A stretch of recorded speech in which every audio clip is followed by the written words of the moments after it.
rationality to make sense of anything and everything that you hear in the name of religion. Don't just swallow. You get indigestion. No need for that. This is what I'm telling you right from the start. So now, you see, we're going to now, I tell you one thing. First, I thought I'd speak for about 20, 30 minutes and then open up myself for question and answers. But when I already saw the interaction between all of you, I feel so warm and feel so nice that I want to talk longer. Hopefully you will not go to sleep on me or disappear. But you will enjoy what I got to say because you are the right audience for what I possess. That is why I'll speak a little bit longer, about maybe 35, 40 minutes. But give you the heart of your religion, it'll thrill you. I guarantee it'll thrill you. This one session will change your life. I promise you that. Now you say, how can, first of all, I could hear the debate between science and the religious lobby. Somebody trying to hang on to the poor chap, God, don't touch him, leave him alone. And the other guys in science, powerful and all that. So you can see I feel like a tussle. In fact, when Jay called me, he said the topic should be science versus religion. So I was smiling, okay. Let me just tidy up straight away. You'll be surprised with what I have to say. You see, we normally translate the word religion. We think religion means what we would call in our own tradition, dharma. And if you are from a Hindu society, protect, promote our dharma, very crucial. I'm not belittling it, but let me tell you, what is dharma itself? You ask most of the people wearing the flag, dharma. What is dharma? How do you define dharma? Let me just tidy up. The first, most important idea, the central word that you use to define what is normally called a religious enterprise. Is it same as religion? The word religion is an Abrahamic word. It's used by Christianity, Judaism, and Islam. And it comes from Latin to say realigning man with God. That is the definition of the word religion. Realigning whole of humanity with this supreme personality who created everybody, called God, sitting there and say, what's your relationship? Let's explore this. That's called religion. Or realigning, bringing humanity in line with God, so that he's kind of on the good side of God. That's called religion. The equivalent term you use in your religion is not religion at all. It's always been dharma. Now the word dharma is a very, very generic term, not just restricted to Hinduism. The word dharma forms the foundation of the four Indian religions. And they share this commonality, the word dharma. Buddhism, Hinduism, Jainism, and Sikhism share the same term. The Buddhists define it, kind of pronounce it differently. Dhamma. So be it, it's fun. But basically dharma. They're all focusing about dharma. So what is dharma? You like what I'm going to say. If you are in the science lobby here, you'll say, yeah, good stuff here. Dharma is defined from the Sanskrit root, the etymology. Always, when you open up the Sanskrit roots, they reveal tremendous meaning. It's a very compact language. It captures a lot of material in just a few little kind of syllables. The word dharma is derived from the Sanskrit root dhara. Dhara means that which holds everything together. That which holds together.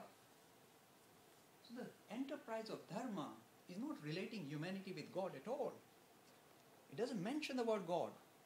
It simply says, we wish to understand what is underpinning to this reality. What is that which can hold everything together? The living creatures, the non-living things, the planets, the moon, the sun. What is it that holds everything together? What is the underpinning to this reality? Or what is the nature of reality? Dharma. This is the definition. You say, this sounds very stylish. Good stuff here. You can tell any Westerner, an atheist, Richard Dawkins. He can't fault you for that. We wish to understand the nature of reality. We wish to understand the rules and laws that dictate the external world we see around us. We wish to understand the rules and laws that dictate the inner man. We say, what is inner man? Are we talking about surgery or something? No. Let me just touch on this important aspect which you sometimes ignore completely. The inner man is this. You see, for us to make sense of the external world, we require some inner tools. If we didn't possess those inner tools, there is no way we can relate to the external world. Suppose I didn't have my rational faculty. How can I relate to all these laws of science? So there is something within me, some innate nature that I possess that is very powerful, that allows me to understand this universe. My rationality, my mind, my intellect. Do you know most important of all? My linguistic ability. You think language is just a ploy whereby we communicate with each other. Language is not a minor issue if you study philosophy. Language, in fact, is the way you communicate with yourself, forget about others. Suppose you want to understand anything, try and understand anything without a string of words appearing. It won't, you can't grasp it. So language, what I thought, is just a casual thing that you use anywhere, even this Sanskrit or Gujarati or English, who cares? It's just words that we use to communicate. It's a much more dramatic phenomena that we all possess. That's your inner man. That's your inner structure, your linguistic ability. The locus of your understanding will depend on your linguistic capacity. Isn't it strange? We never thought like that. You can imagine the stone and go, ooh, ooh. He had very limited language. So, oh, woman, oh, water, gorilla. So his language was very limited, and his grasp of reality was equally limited. As we become sophisticated, our ability to articulate, to understand, to rationalize, shows our inner man. That's called inner man. Now you see, am I just making this up? This is the ancient thinking of the Hindus. You want to understand the rules and the laws that dictate the world in front of us. You also want to understand what is me, this thing that is making sense of the world. What is its limitation? What's its capacity? What's the locus of operation? I must understand that too. So then only really I have a total grasp of reality. This understanding the laws that dictate the world external and the world internal is called dharma. And harnessing those laws for the betterment of humanity is called practicing dharma. You might say, I never heard that. We thought dharma means taking a coconut and going in the temple. This guy is talking something completely different. I'm not making anything up. This is the esoteric definition of the word dharma. Making sense of the world that you live in. Resolving your human condition. This is the definition of word dharma. Do you know why it's such a powerful definition? Suppose you go to any I do this all the time, different department, science department in Reading University, and say, what are you studying? So, well, we are studying engineering here. We understand how this crystal or crystallography works and how this thing can hold this kind of huge weights and all that. We say, you're just understanding the laws that dictate the external world? We call it dharma. We said, no, we call it engineering. Go away. Every physical science that you come across is nothing but practicing dharma. That's how you define it.